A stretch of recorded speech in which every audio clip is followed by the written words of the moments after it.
Camino al aeropuerto el día de ayer en Bogotá. Iba con una persona que conocí cuando mi papá trabajaba en una empresa, y esta persona era conductor, se salió de la empresa, se compró un Uber y está en un Uber. Y me dijo: doctor, nos van a expropiar las pensiones, ¿cierto? Esa idea no nació ahí. Esa idea tiene una vida que uno puede trazar incluso hasta los líderes de opinión. Y es una de las razones por las que creemos que es muy importante entender qué está ocurriendo en el debate de los líderes de opinión. Y lo que quiero compartir con ustedes es una investigación que estamos haciendo para saber cómo está el mapa de los líderes de opinión a propósito de los ODS. Tenemos también temas interesantes sobre el tema de moda, pero no me voy a meter en ese camino. Soy Juan Fernando Giraldo. Me he dedicado a estos temas y creo que en la importancia de entender la fuente de los debates.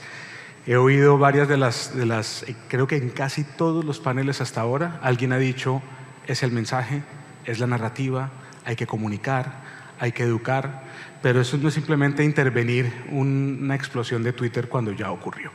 En los siguientes 15 minutos voy a contarles qué estamos encontrando en materia de líderes de opinión y qué podemos hacer al respecto a propósito de ODS y cómo se ve esta industria en particular en ese escenario. Lo primero, ¿por qué los líderes de opinión? A veces nos preguntamos, pero es que los líderes de opinión, particularmente los periodistas, dicen: nadie los está leyendo, nadie le está poniendo atención. Cuando uno ve el debate público, la opinión de ellos no está allí. Y la opinión de ellos sí está allí. Lo que pasa es que no siempre estamos viendo en el momento en el que está ocurriendo.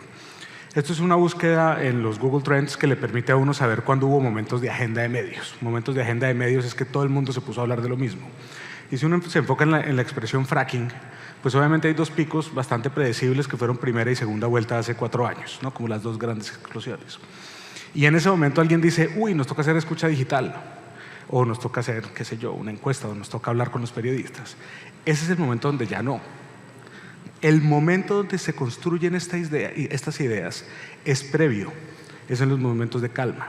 En esos momentos es en los que uno puede sentarse con quienes están formando la opinión y empezar a trabajar en la cascada que eso significa. Muy rápidamente, la vida de: doctor, nos van a expropiar las pensiones. Arranca en un foro como estos, con personas hablando de los retos y complejidades de una modificación en el sistema de primas y de los pilares, y de la transferencia de los pilares al gobierno japonés avanzado. Y varios de los que están allí, algunos escriben columnas de opinión, otros salen en programas de radio y hacen afirmaciones sobre esos riesgos. Luego, los operarios políticos dicen: eso es un peligro, lo que se nos viene es catastrófico. Y alguien lanza nos van a expropiar. Y eso pega. Luego el periodista no se contiene y escribe el titular. Y eso empieza a circular y se vuelve una idea que el ciudadano repite, no siempre entendiendo qué significa, pero que al final es lo que a veces uno conversa con las personas que trabajan en reputación corporativa y en medios diciendo: no están entendiendo nuestro mensaje. Por supuesto, porque es que el mensaje se construye mucho antes. La razón por la que uso este ejemplo es porque es un ejemplo que conozco y que estamos midiendo. Por eso nos interesa mucho qué está ocurriendo hoy en la fuente de un debate que apenas se está empezando a construir, que es el de los líderes de opinión. Entonces les voy a presentar un tablero con un mapa que está en construcción, que estamos construyendo, analizando lo que es para nosotros un laboratorio de líderes de opinión. Columnas editoriales. Es como el primer borrador más o menos bien hecho sobre lo que están viendo personas que no solo escriben columnas, sino que también o fueron ministros, o son exministros, o quieren ser viceministros, o han sido gobernadores, o de pronto están buscando una carrera en el sector privado y tienen la posibilidad de, en un espacio de opinión, compartir sus opiniones con la ciudadanía, y empieza el camino más adelante. Y por supuesto que luego uno mide medios, hace escucha digital, todo lo demás, pero en este momento me interesa qué está ocurriendo a nivel de líderes de opinión. Este tablero, la verdad voy a navegar un tablero, tiene 4 áreas. Una, género, que me parece interesante ver qué está ocurriendo en género, y ahorita les explico qué hemos hecho y qué estamos encontrando sobre eso. La segunda, es su optimismo o pesimismo. ¿Qué están diciendo los líderes de opinión? ¿Que lo logramos o que no? Yo me llevo una idea de estos 2 días, de los que se han parado acá a contarnos los esfuerzos que están haciendo, pero no sé si optimismo sería la palabra que yo usaría, pero por lo menos realismo positivo. ¿Quiénes están opinando? ¿Cuáles son los stakeholders que están poniendo la carne en el asador? ¿Y de cuáles son los ODS de los que se está hablando? Primera conclusión, los líderes de opinión no están hablando de ODS. Están hablando de temas que se alinean con las expectativas de los ODS de la ONU, pero no están poniendo el tema de conversación sobre ODS. Y en el ranking de temas de los que se están hablando, voy a enfocarme más o menos en los primeros 3 para decirlos. Trabajo decente y crecimiento económico tiene que ver con la coyuntura, digamos ese cierre del año pasado que tuvo que ver con la negociación del salario mínimo, que tuvo que ver con la reactivación económica y genera un sesgo principalmente jalonado por medios de comunicación y periodistas. Luego, innovación, industria e infraestructura, el sector privado muy activo en ese componente. Acción por el clima, el 13% de los líderes de opinión están enfocados o han estado hablando en este mapa de eso. Y el cuarto es energía asequible y no contaminante. Voy a hacer yo una línea más adelante, una profundización sobre ese punto en particular. Pero quiero arrancar con uno que me llamó mucho la atención. Hace 12 años empezamos a medir los líderes de opinión y en ese momento encontramos algo que fue una novedad, y es que el 80% de las opiniones eran producidas por hombres y el 20% por mujeres. En 12 años no ha cambiado, se ha mantenido exactamente igual. Y si hay unos, lo que ustedes ven en sombreado frente a lo que ven en color sólido, es un poquito la desviación frente al promedio de estas dos fuentes. Entonces, los hombres en general hablan más o menos de los temas de los que se cubre en la agenda y sí tienen un sesgo mayor, sobre todo en el componente energético. Pero las mujeres sí tienen una desviación a la media en términos de qué temas están abordando, sobre todo visible en trabajo decente y crecimiento económico, sobre todo visible hacia abajo en energía asequible y no contaminante, donde solo el 2% de las opiniones de mujeres están enfocadas en ese tema. Yo simplemente aquí veo un reto, sobre todo un mensaje a los medios de comunicación, de abrir sus espacios a las opiniones que tienen mujeres que están empezando a ser muy relevantes en una industria y a demostrar en ese espacio sus opiniones. Me llamó la atención, es algo sobre lo que uno puede trabajar, pero sobre todo responsabilidad de los medios. Que hemos descubierto, los medios regionales tienden a tener más voces femeninas que los medios nacionales y los medios económicos básicamente es como 5% mujeres y eso es una tendencia que sobre todo me sorprende que no haya cambiado en el tiempo que la hemos medido. En términos de quiénes están hablando, lo que llamo yo los outliers, para eso voy a devolver un momento, en la estructura de fuentes de quienes están generando el contenido, los expertos y los académicos son los que más están poniendo en la agenda y hablando y dándole forma al debate sobre objetivos de desarrollo sostenible, seguidos del sector privado con 23%. El gobierno y los políticos no están ahí. Y eso es un compromiso firmado ante la ONU, de los países de lograr los objetivos de desarrollo sostenible. Me llama la atención también ese desequilibrio, es algo que no es necesariamente habitual. Y cuando vamos a esos outliers, que son los dos que son diferentes, esto sería chévere si estamos como abiertos a conversarlo con personas que quieran oír la presentación completa, de hacer deep dives a los datos, lo hacemos con muchísimo gusto. Pero me llama la atención que el gobierno nacional está compensando por la ausencia de unos temas que parecerían más relevantes en Colombia. Vida submarina, agua limpia y saneamiento, hambre cero. En este caso, hambre cero, el gobierno no está hablando de eso. Pero entonces me llama la atención que el gobierno sí trata de hacer un esfuerzo por hablar de estos temas. Y llama la atención también del gobierno nacional que tiende a ser mucho más optimista que los demás. Ese lo veremos un poco más adelante. Casi el 90% de las posiciones del gobierno sobre temas de ODS son optimistas, desviándose de manera notable de los demás. Y los políticos también tienen un comportamiento que es diferente. Por un lado, es de los que más están trayendo el tema de energía asequible y no contaminante. Y aquí hay, la verdad, un líder de opinión bastante activo en este tema. Ustedes ahí ven como listados de con quién uno puede relacionarse para construir una agenda y una conversación sobre eso. Y una agenda marcada por el tema electoral: hambre cero, educación de calidad, fin de la pobreza, que están los políticos tratando de mover una agenda que naturalmente nos está dando. Esto cómo es importante y cómo nos ha servido a nosotros. Estamos trabajando con un gremio financiero, y cuando hicimos un balance de cuál era su listado de personas con las que se podían relacionar para enfrentar una crisis, eran 33 y el 90% en Bogotá. Y al hacer un ejercicio de estos, inmediatamente nos descubrimos que eran por lo menos 150 personas interesadas sobre esto, con las que uno podía empezar a tener una conversación en tiempos de paz.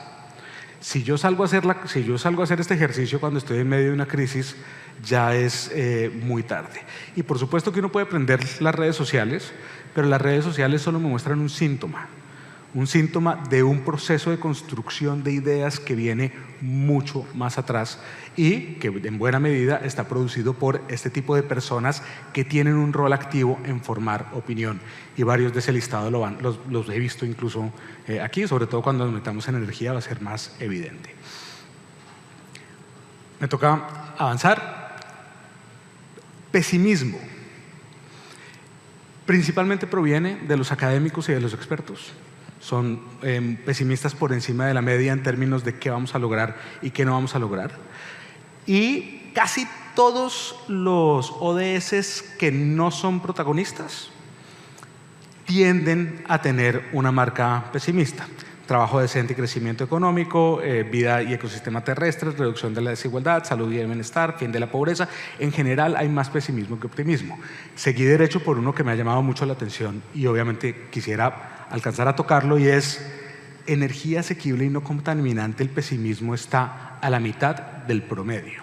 Entonces ahí digo, ok, intentemos a navegar un poquito qué está ocurriendo en energía asequible y no contaminante. La cantidad de contenido sobre energía asequible que es optimista es 15% y es casi 5 puntos o 6 puntos por encima de la media. Entonces ahí está ocurriendo algo en términos de cómo los líderes de opinión hoy están abordando el tema de energía asequible en Colombia. Lo segundo que es interesante es el optimismo del sector privado. Si ustedes lo ven, tanto gobierno nacional como sector privado su optimismo está bastante por encima de la media. Y adicionalmente, si ustedes lo comparan con el pesimismo y uno puede ir a individualizar, los líderes de opinión y las líderes de opinión recurrentes tienden a tener más posiciones optimistas. Quienes participan ocasionalmente del debate tienden a salir con un poquito más de negatividad. Lo segundo, sobre el optimismo, tendencias. Me parece muy interesante. Nosotros siempre que medimos líderes de opinión, lo que encontramos es odio, rabia, molestia, ¿sí? También en Twitter y también en las columnas súper bien escritas y elegantísimas de nuestras líderes de opinión, hay mucha molestia. En ODS todavía no, como que no hay una confrontación ideológica aún. Y digo aún porque pues hemos estudiado todos los temas y todos los temas como que tienden a causarse en esa dirección. Pero si uno mira, por ejemplo, lo que está ocurriendo en acción con el clima, el optimismo en el transcurso de los últimos 6 meses incluso se ha incrementado. Y algo similar ocurre, en mi opinión, de manera típica con el tema de energía. El 52% de lo que se dice sobre el tema de energía asequible y no contaminante hoy es optimista y solo el 6.6% es pesimista. Y sé que muchos me están diciendo, no, eso no es lo que yo vivo en mi día a día. Dejen de ver Twitter. Hay otros espacios donde uno también puede entrar a navegar el debate público y entrar a tener conversaciones para cambiarlo, para navegarlo. Industrias. ¿Qué industrias se están presentando acá? Y aquí el nombre de la industria lo tomamos directamente de la expresión del líder de opinión. Cuando uno mira el balance total de las industrias, de las ODS, la industria energética, la industria petrolera y más abajo la industria de hidrocarburos, e insisto, simplemente los líderes de opinión le ponen ese nombre, nosotros creamos la categoría, ustedes van a encontrar visualmente que hay una clara nota optimista por parte de los temas que están cubriendo los líderes de opinión, que tienen también que ver con los últimos eventos de plantas de hidrógeno, las acciones que se están haciendo para activar energía eólica, las acciones que se están haciendo para tener energía solar. Cuando uno hace el sesgo explícitamente por energía asequible y no contaminante, no son por supuesto la única industria que está ahí, pero sí hay claramente un protagonismo de esta industria en esto, en comparación con lo que puede ocurrir cuando uno mira acción por el clima, perdón, que tal vez me la pasé derecho y no la vi o simplemente no la elegí. Cuando uno hace el sesgo por acción por el clima, lo que va a encontrar es que hay muchas industrias procurándose relevantes en ese sentido. ¿Qué ocurre? Las marcas están siendo mencionadas de manera natural en este debate sobre ODS. Este es el listado simplemente cuando uno ve todas los ODS, quiénes están saliendo, de quién se está hablando, y por supuesto la presencia de Ecopetrol en el debate es un liderazgo natural, orgánico, impresionante, y el efecto que tiene sobre los líderes de opinión, porque los ejemplos se vuelven mensaje. Cuando uno hace el corte por energía asequible y no contaminante, pues obviamente hay una presencia enorme de esta marca, pero hay otras marcas que están siendo mencionadas y recordadas por los líderes de opinión como ejemplo. Y finalmente lo que les decía es que cuando uno va a ODS como acción por el clima, está encontrando que hay muchas empresas que están compitiendo por ese espacio, por ser vistas en acción por el clima. ¿Qué creemos que es posible hacer con esto? Voy a tener al tiempo planteado. Lo primero es una conversación que apenas se está formando y se puede intervenir de manera temprana. Es decir, no esperar a tener problemas para uno prender los radares y el entendimiento de qué está ocurriendo. Tenemos la experiencia de que los líderes de opinión se puede tener una conversación y que son ávidos de buenos datos. Y sabemos que si uno se acerca o expande su círculo de líderes de opinión a no expertos en la materia, hay una gran oportunidad para expandir también la burbuja en la que nos desempeñamos, que hay unos retos de conversación. Al final, cuando uno oye a Jorge, de quien les hablé, diciendo: doctor, nos van a expropiar las pensiones, ¿cierto? Esa afirmación lo que ocurre es que sintetiza una narrativa. Un mensaje no es una frase, un mensaje es una historia. Y esta frase recoge un tesoro, mis pensiones, recoge a una princesa, a una víctima de la historia, que es quien lo está diciendo, y con la palabra nos van a expropiar colorea de forma única a un villano. Y la opinión pública entiende esas historias. Que de un periodo concentrado de 4 meses hayamos hecho transición de una conversación complejísima sobre prima media y sobre transferencias de las pensiones a que alguien pueda explicar de manera sencilla qué es lo que puede ocurrir, en eso consiste ayudar a una organización no a jugar a la demagogia, sino a que los líderes de opinión lo apoyen construyendo una historia que solos no necesariamente pueden contar. Los invito a continuar esta conversación. Como les digo, este es un estudio que nos encanta pilotear con personas que estén interesadas en conocer más detalles y ojalá les sirva de guía esta introducción a este mapa de líderes de opinión y ODS. Muchas gracias.